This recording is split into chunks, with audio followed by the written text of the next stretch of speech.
Thank you so much. I am really happy to have a show out here.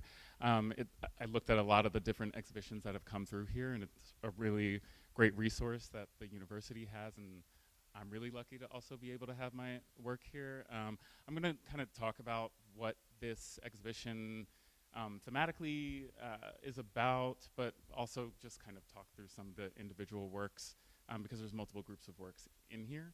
Um, the title of the exhibition, Shift, kind of came from looking at the different bodies of work that I've made, and there's a kind of through line that travels between a lot of the different works. So here I've got some of these are the oldest works on these three walls here, thinking mostly about the word shift in terms of shape shifting.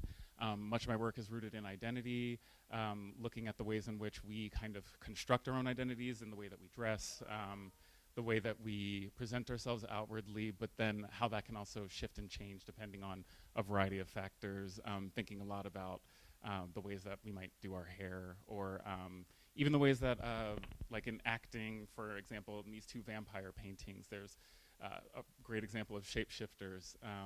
Both of them are from two different movies. One, Teresa Graves, and that one all the way down there from the 1978 film, I believe, Vampira, also known as Old Dracula.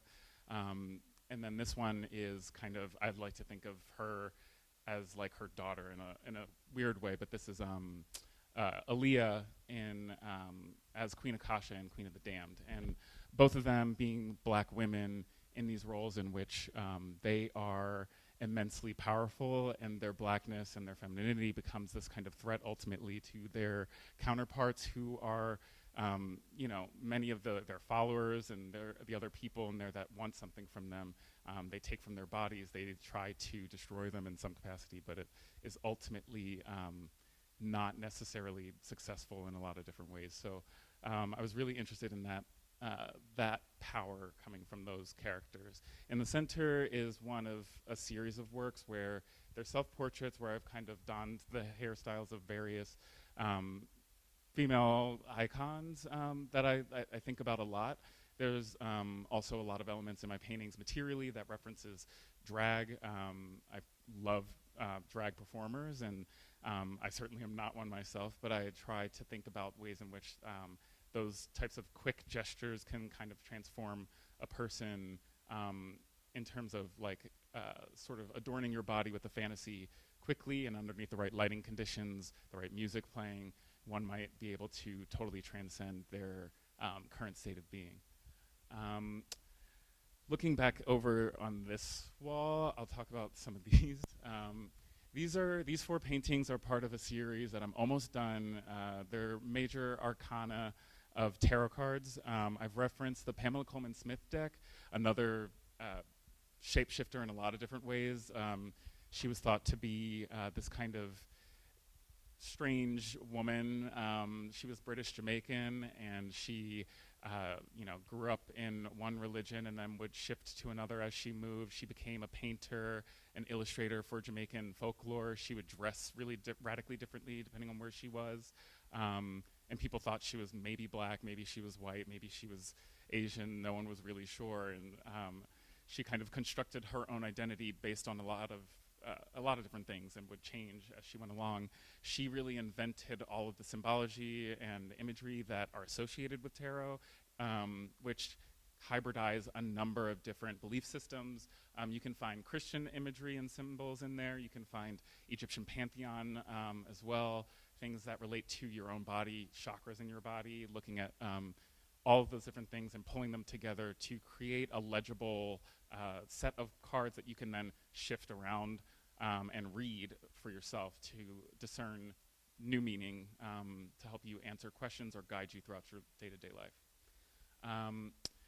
These are also, thinking of them narratively, I've thought of this series as the Fool's Journey, which is what the Major Arcana tells. It is a story. It starts with the Fool. That painting's not here, but that character goes through a number of trials.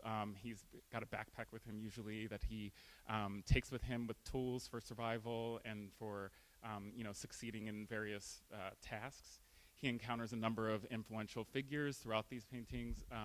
And in this series, there's also paintings of family members of mine that pop up in them as some of those primary characters. And here's one of my mother as the high priestess.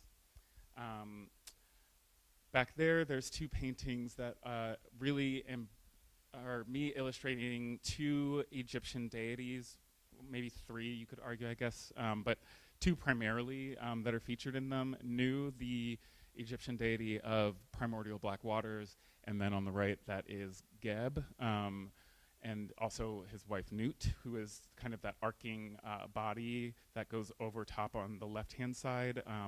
She is the nighttime sky. That is part of a deeper investigation into some of the symbology that kind of branches out from some of these paintings. And then in the center, these are works of mine that I've continued to make over the years that really are a way for me to pay homage to some of the darker themes, whereas the paintings I think of as more a curious and celebratory investigation of identity, whereas these ones feel like nods towards something a little bit heavier. They are using materials that reference the spontaneous memorial, and thinking of like the ways in which people come together to mourn or to celebrate lives that have been lost. The swings are a continual series that they're now titled just Summer, but they previously had a different title. They were titled For Tamir Rice, they were paying homage to, but I've sort of detached the name from that just because that family, specifically the mother, does not want her child's name to be sort of associated just with his death all the time. And to pay respect to that, I've changed it. But for me, it's really important that the work continues on and that it still holds that kind of weight to the work itself, and no longer has to be specifically about that one specific death, but rather a way to remember and a way to remind people of the ways in which people can come together to mourn, but then also to reflect on ways in which we can be actively engaged with one another and care for one another, and find ways to move forward. This one's titled February, a number of hoodies that I've made over the years as well, in reference loosely to Trayvon Martin when he was killed. That was the initial kind of factor that made me want to make a work in that form. I remember distinctly thinking that in the news I would see an image of him that was so low quality it almost became this kind of haunting figure that just became just a shroud in and of itself, a silhouette of a black figure that represented danger in some capacity, and then walking around in different neighborhoods, particularly in the city, seeing that schools were banning hoodies for a while after that, particularly inner city schools that had larger black populations attending them, not wanting to have their students be at risk of being perceived as a kind of threat through a garment. Some of these hoodies are also a way for me to point at other artists who have been predecessors to me that have made work many years ago about the hoodie and blackness and its relationship to that, both as a fashion statement, but then also as what I was just describing in terms of thinking of the dangers of it. David Hammons, for example, has a piece that's pretty iconic, I think from maybe the 80s or 90s, that's just a kind of shredded hood that just like is pinned right into the wall. Yeah, all of these works, again, come together to try to point at this phrase shift in different ways. And I think I'll stop there. And if anybody has any questions, I'm more than happy to answer. But thank you for all showing up.